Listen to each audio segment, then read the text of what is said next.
Bom, gente, estão ouvindo? Está funcionando, não?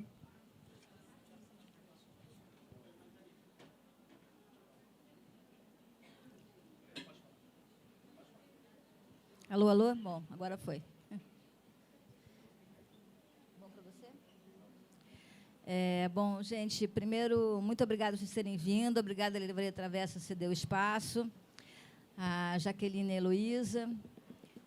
Infelizmente, a Carla, que ia participar do debate, não vai poder vir, porque ela teve um problema de saúde de última hora.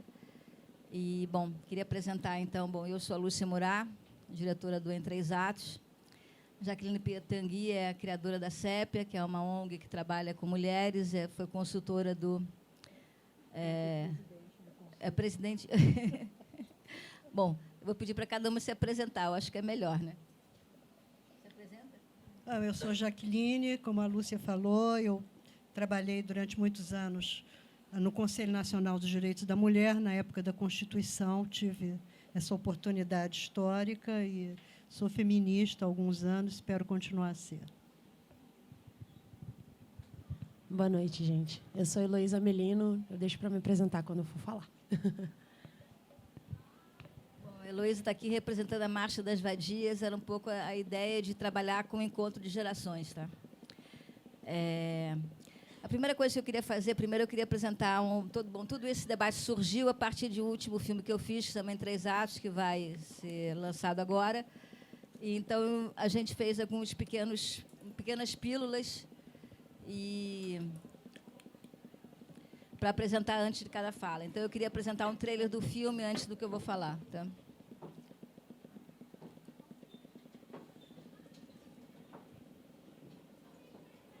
Tá sem som, hein?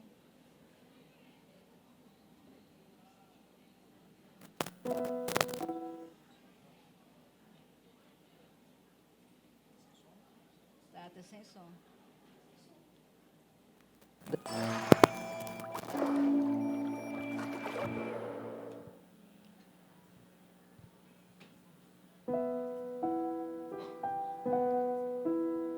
Vejo as pessoas com outros olhos. Fico obcecada pelas veias e pelos órgãos que se escondem debaixo das suas roupas.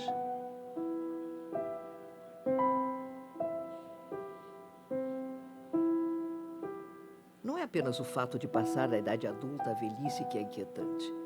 Toda passagem, quando a gente a entende como tal, é inquietante.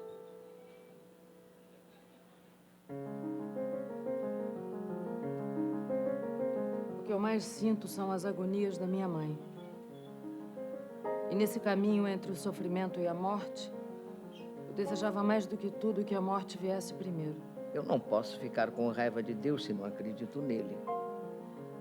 Não posso me colocar contra minhas células e meu corpo se são como os de todos da minha idade.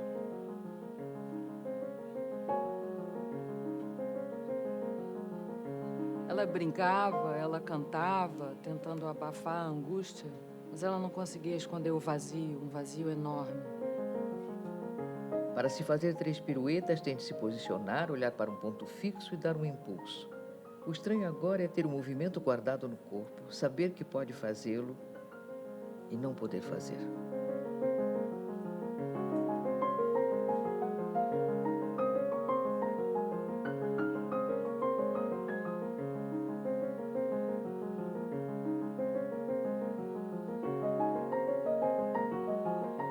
Eu amo a juventude. Desejo que nela continue nossa espécie e que ela venha a conhecer tempos melhores.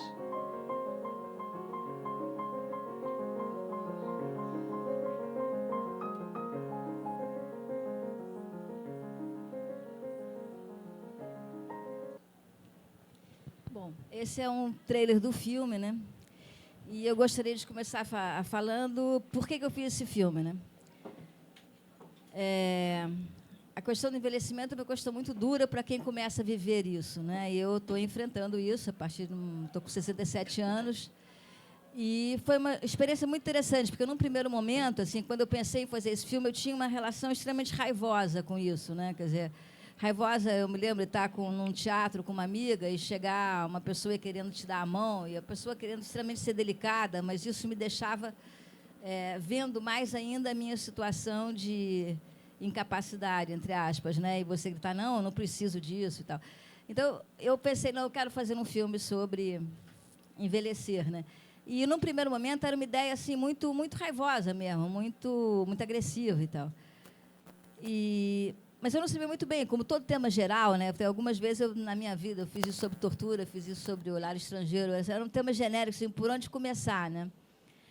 E, ao mesmo tempo, eu tinha um prêmio com negativos 35, que é uma coisa que hoje em dia ninguém faz, ninguém usa e tal. Eu tinha tido esse prêmio. Eu pensei, não, vou usar isso para falar alguma coisa sobre esse tema. E comecei a procurar, porque eu tinha que resolver mais ou menos num tempo rápido, eu comecei a procurar espetáculos ou uma peça de teatro, alguma coisa que falasse sobre o tema, né? E não conseguia, eu fui ver um monte de coisa, não conseguia nada que me agradasse, até eu descobri esse espetáculo da Angel e da Maria Alice Pop, que chamava Qualquer Coisa a Gente Muda, né? E, para mim, quer dizer, isso é que é muito interessante, que é o olhar muito que define, né, o objeto, né? Assim, para mim, não era esse o objetivo do João Saldanha, quando ele fez essa coreografia, não era esse o objetivo da Angel e da Maria Alice, mas, para mim, quando eu vi, eu falei, meu Deus, esse espetáculo trabalha muito sobre o que eu quero, porque são dois corpos, né? Você tem a Angel, aos 85 anos, com o despudor que ela tem, e uma força fantástica, entendeu? E, você, ao mesmo tempo, você tem a Maria Alice no vigor, né, no seu vigor físico máximo, né? E tinha referências também em relação à morte e tal. Aí eu falei, não, eu queria filmar isso e tal. E a gente começou a trabalhar em relação a essa história. Desde o início, eu pensei, bom, então eu queria trabalhar sobre isso com o corpo, né? Eu gosto muito de dança, eu fui bailarina quando jovem e tal. Alguns textos aí até são meus, para dizer a verdade. Aí, sobre a dança são meus. Mas eu pensei, bom, seria muito interessante se eu conseguisse juntar o corpo e a palavra. E, desde o início, eu pensei, bom, ninguém mais, né, escreveu sobre isso como Simone de Beauvoir.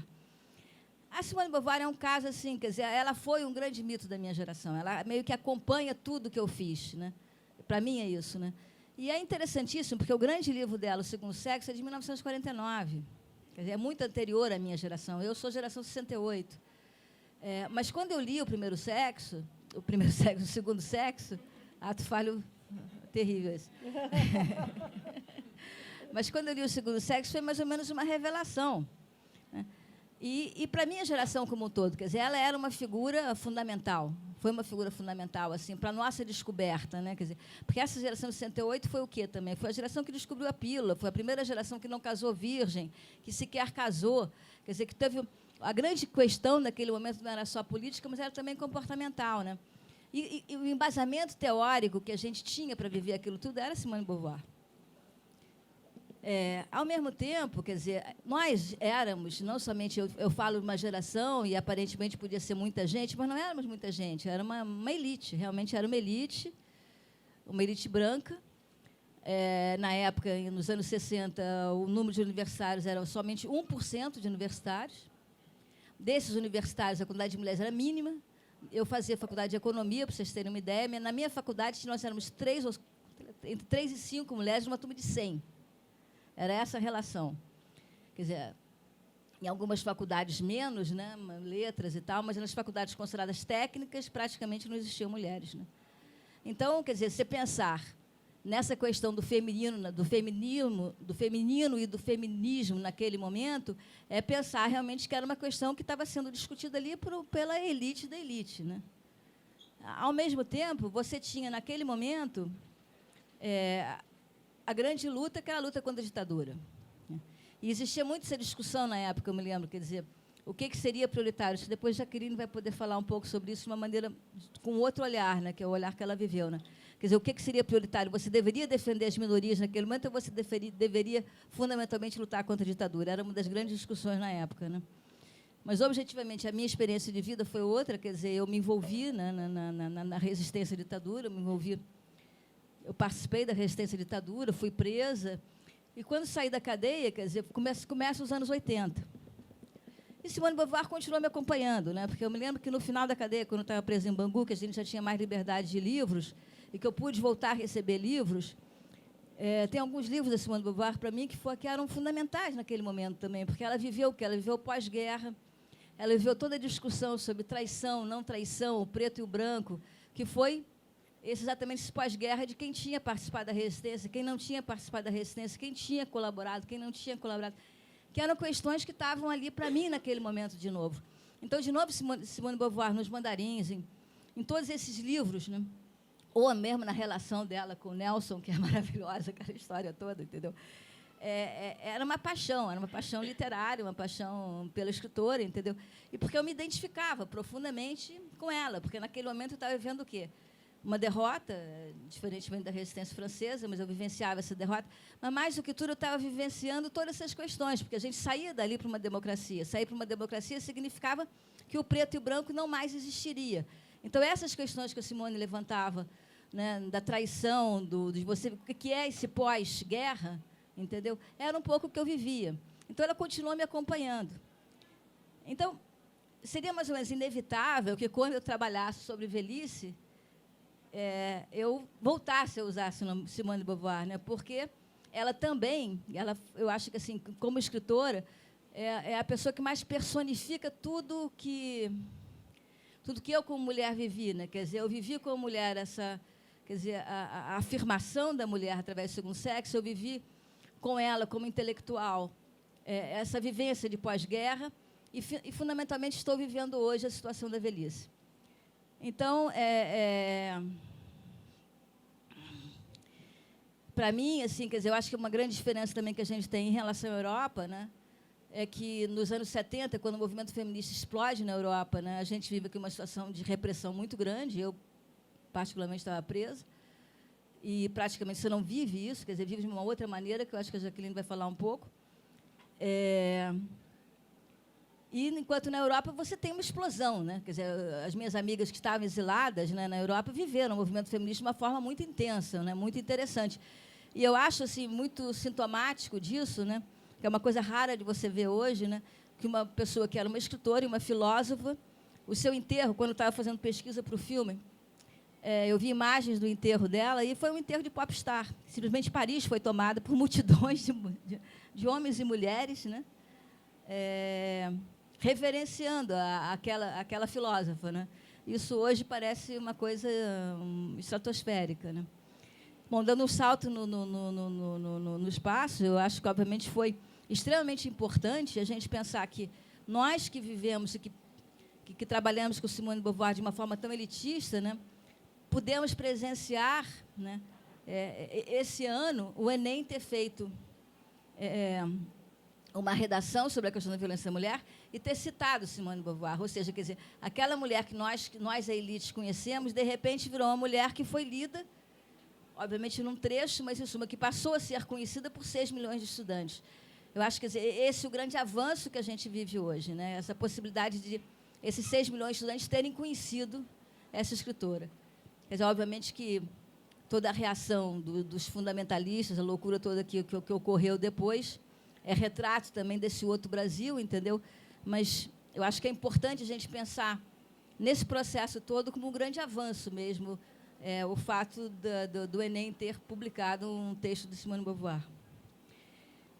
Eu queria falar mais um pouco também sobre a questão do cinema, né, já que eu faço cinema, a questão do cinema e da mulher, né,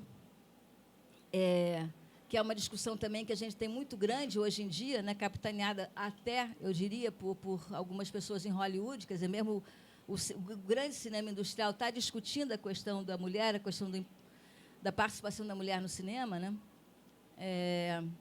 E no Brasil, a gente tem alguns dados interessantes, né?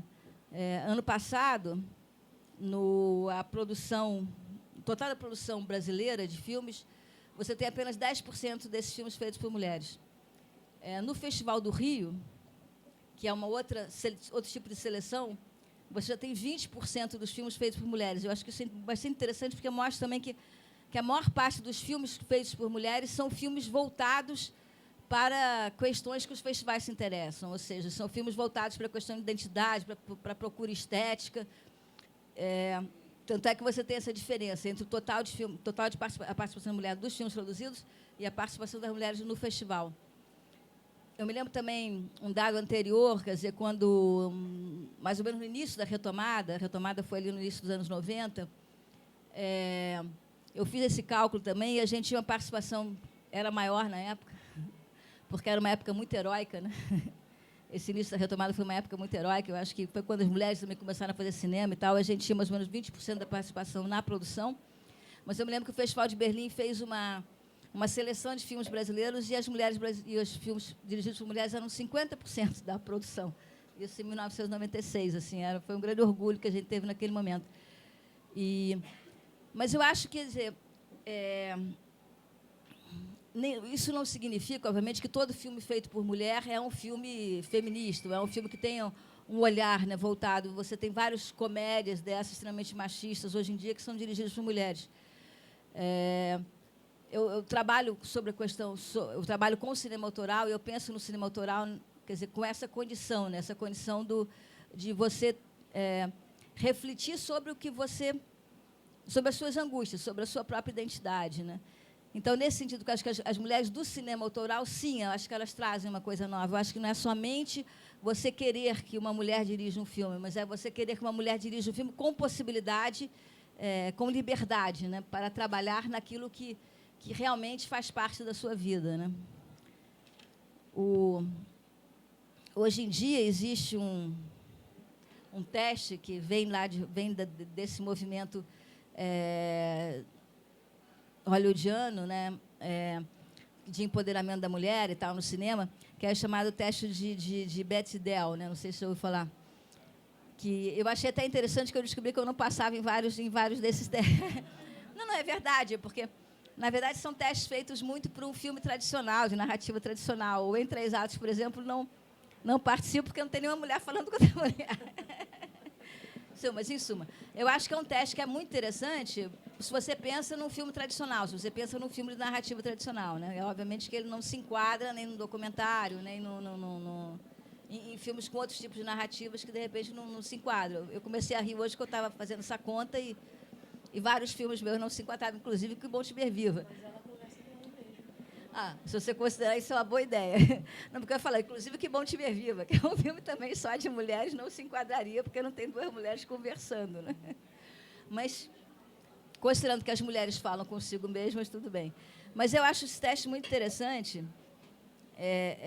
porque é realmente assustador. Quer dizer, outro dia mesmo eu estava vendo uma série de televisão, o Narcos, e as duas mulheres que aparecem, tem um diálogo entre elas que é absolutamente assustador, quer dizer, para a nossa geração, inclusive, é absolutamente assustador, porque tem uma mulher que é guerrilheira.